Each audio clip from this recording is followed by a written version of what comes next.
करती मैं अपने हवासों पर काबू पा चुकी थी।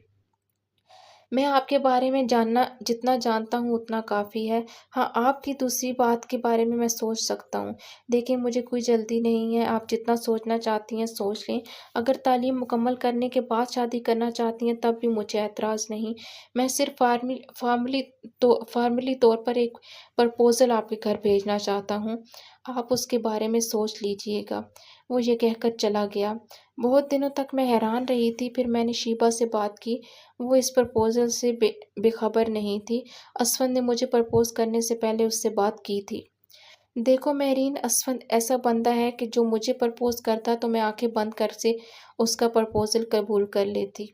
वो पढ़ा लिखा है, दौलतमंद है, बहुत खूबसूरत है, मगर सबसे बड़ी बात ये कि वो किरदार का बहुत अच्छा है।